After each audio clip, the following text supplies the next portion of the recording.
La reapertura estratégica del Estrecho de Hormuz comenzó a materializarse tras la confirmación del acuerdo de paz digital entre Estados Unidos e Irán, un pacto histórico que pone fin a meses de hostilidades y que reactiva de inmediato el tránsito de buques de carga. Para analizar las repercusiones globales de este trato que se firma el día viernes en Suiza, nos acompaña el analista geopolítico, investigador senior de Antena Lab, Juan Pablo Toro. Juan Pablo, un gusto tenerte aquí en la pantalla de Canal 24 Horas. ¿Cómo te va? Bien, gracias Andrés por la invitación. Lo primero, a ver, esto lo conocimos el domingo, se supone que se firma el viernes, no tenemos el detalle. ¿Cuál es tu mirada primero macro, Juan Pablo, de lo que hemos visto estos últimos días y de lo que ha repercutido esto en el mundo? Bueno, este es un conflicto que básicamente se inicia con el ataque de Hamas a Israel el 7 de octubre de 2023 y ahí vienen todas las secuelas, donde Israel decide básicamente acabar con la amenaza que significa Irán para ellos, como amenaza existencial, incluso con la posibilidad de alcanzar armas nucleares, y convence a Estados Unidos de ir y de atacar, ¿cierto? Y se desata esto los últimos 4 meses, el 28 de febrero, para ser específico, de este año.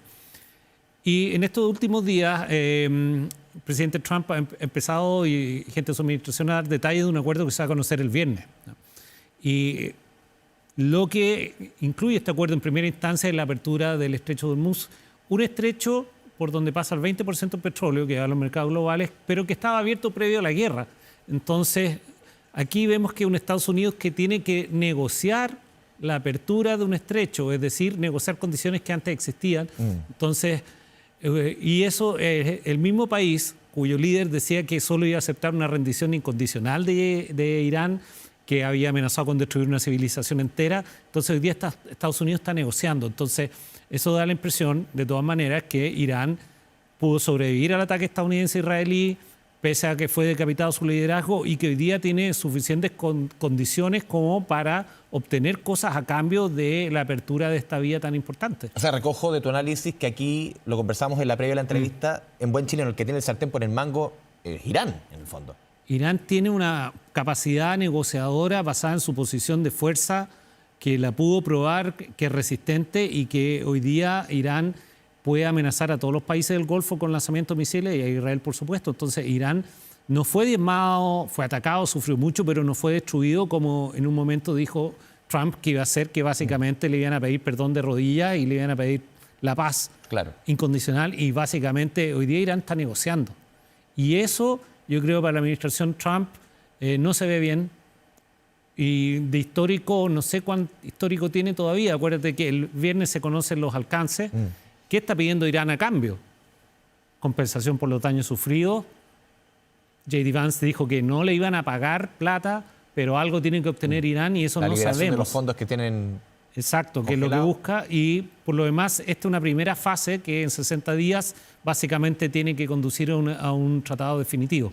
Sí, Juan Pablo, tú mencionas lo que pelea a Estados Unidos es volver a la situación de origen de antes del 28 de febrero, pero también hay otro punto, siento que también presiona a Estados Unidos, son las elecciones de medio mandato, que las tenemos en noviembre.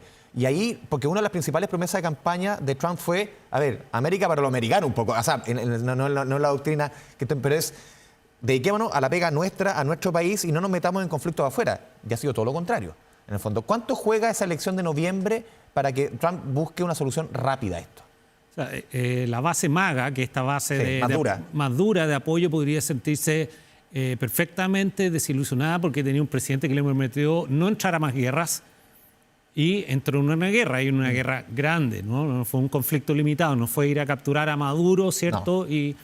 Y dejar eso más o menos funcionando. No, aquí fue a armar una guerra grande en Medio Oriente con un gasto militar enorme, con pérdida y con afectación al mercado global y al mercado local de Estados Unidos. La inflación está pegando, el precio del petróleo está pegando en Estados Unidos y evidentemente ese es parte del cálculo. De hecho, yo veía en los anuncios que decía ayer el vicepresidente Vance, decía, inmediatamente el precio del petróleo va a bajar y el precio del gas también. Pero el precio del petróleo estaba bajo antes de la guerra. Está en 70. Está en 70 claro. Y hoy día está en 81. Sí, está bastante más arriba, entonces, pero está más arriba, pero la pregunta es si volverá. Pero de todas maneras el impacto ya fue. Acuérdense que el petróleo se compra con precios, no se compra inmediatamente. No se compra hay reservas, es todo un sistema. Exacto, pero hay petróleo que ya se compró más caro, justamente por la perspectiva de esto que podía alargarse. Y esto es bastante frágil. como yo te digo, hay 60 días más para negociar a partir del viernes y entre medio muchas veces el problema de las treguas y los cese al fuego que son vistos por las partes como una pausa para rearmarse y volver a enfrentarse. Y aquí también hay un factor que hay que tener en cuenta. ¿Qué va a decir Israel? Claro. Israel no es parte del acuerdo. Que el mismo domingo atacó el Líbano. Y que fue criticado por Donald Trump diciendo, lo voy a decir más polite, pero dijo, Israel no debería haber hecho esto. Estoy enojado con Israel porque en el fondo... Así no habla Trump, pero... Claro, pero se me está entiende. saboteando el acuerdo que estoy alcanzando con los iraníes. Entonces también aquí hay un factor que hay que tener en cuenta de cuál va a ser la reacción, porque también hay un tema que no sabemos por el acuerdo que sale el viernes. ¿Qué va a pasar con el Líbano o qué pasa con las milicias que hay, que en el fondo, claro, Hezbollah y otras milicias que está auspiciando o auspiciado históricamente Irán? Por ejemplo, Yemen, hay varios puntos que dicen qué va a pasar con estas milicias que han atacado muchas veces, o sea, no se sabe nada de eso. ¿Cuál es el punto, a tu juicio, Juan Pablo, de un acuerdo frágil? No sabemos el detalle. ¿Cuáles son los puntos quizás más débiles? ¿Este tema de Israel u otro tema? Claro, o sea, sin Lo hacen conocer más, el acuerdo completo, claro. ¿cierto? Hoy día tenemos... ¿Cómo va a quedar regulada la apertura de Hormuz? ¿No? Va a ser básicamente libre tránsito, Claro. ¿Irán va a seguir cobrando? el derecho a paso inocente, o Irán va a cobrar. Trump dice hoy día, porque está la cumbre G7, entonces Sí. están los líderes En reunidos Francia. del grupo de los 7, acaban de ver el tema Ucrania, pero también están viendo el tema Irán, que a todos les afecta, y que varios lo han criticado públicamente, como una guerra de opción a la cual no quisieron entrar, pese a que Estados Unidos les pidió entrar. Dijo primero que no lo necesitaba y después le dijo ayúdenme. Claro. Y en este sentido, ¿cómo va a quedar regulado el paso por Hormuz? Porque vemos algo muy como precedente muy complejo. Todo el sistema internacional económico actual está basado en un tráfico marítimo que requiere como condición operativa la libertad de los mares. Lo que quedó claro en Hormuz que en el fondo hubo un tema de acceso por alineamiento. Irán dejó pasar a los buques chinos, a los buques pakistaníes, a los buques indios, básicamente en quien no estaba en el fondo apoyando a Estados Unidos o cercano a Estados Unidos. A discreción. Entonces, esta discrecionalidad va a seguir operando. Entonces, hay un punto ahí, ¿cómo va a quedar regulado el paso por Hormuz? Si fuera por la Convención de los Derechos Humanos de Naciones Unidas, debería haber paso inocente y los buques seguir transitando como en el estado previo que había. Eso es uno. Dos, el tema de las compensaciones. Porque cómo Irán obtiene estas compensaciones después de tantas sanciones internacionales va a ser también un tema que va a ser bastante sensible, porque en el fondo muchos países van a sentirse que rearmándose o enfrentándose y resistiendo pueden finalmente tener acceso a las compensaciones. Y el tercer tema que lo tocamos antes es Israel. ¿Cuál va a ser la actitud de Israel?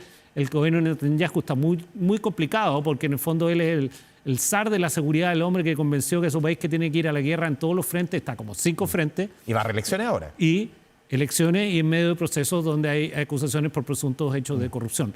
Entonces es muy complicado también si va a producirse un reemplazo de liderazgo y cuestionamiento fuerte a lo que ha sido la política de Netanyahu, que está al margen de este acuerdo Irán-Estados Unidos. Juan Pablo, lo decía hoy día Donald Trump, lo decíamos los titulares también, dijo, Irán nunca tendrá un arma nuclear bajo un nuevo acuerdo. ¿Es probable eso? Bueno, eso es una de las justificaciones. La justificación principal de la operación Furia Épica fue justamente que Irán no tenga acceso.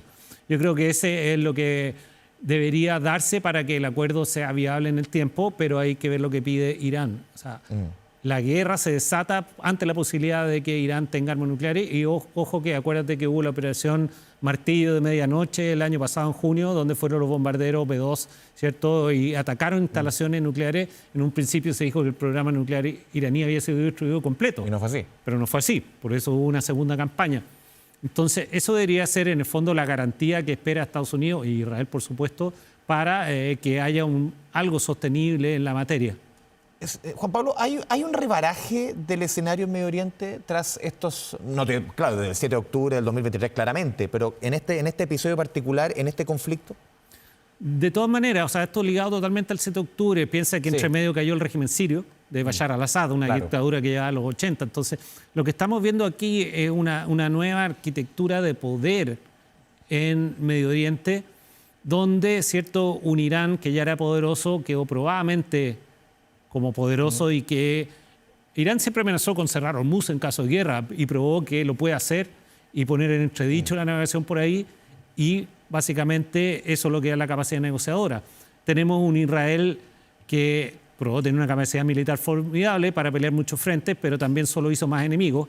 Y para muchos países aceptar hoy día tener abonarse con Israel o tener esta relación diplomática más positiva, porque acuerdan que había un marco que eran los acuerdos de Abraham, donde los países están regularizando su situación diplomática con Israel, pero hoy día Israel arrastró a Estados Unidos a su guerra y básicamente esta guerra terminó salpicando a los países del Golfo, Qatar, Emiratos, Dubái, todos estos que están en el fondo construyendo un nuevo Medio Oriente, claro, pacífico, muy moderno, con todas estas torres, esta isla de forma palmera. Qatar incluso fue intermediario entre Israel y Hamas. Qatar trayéndose el Mundial de Fútbol, dando premios de educación. Entonces todo este Medio Oriente nuevo quedó sumido de nuevo en esta lógica de guerra y evidentemente eso hay que calibrar cómo van a quedar. Muchas milicias que eran más poderosas hoy día están destruidas.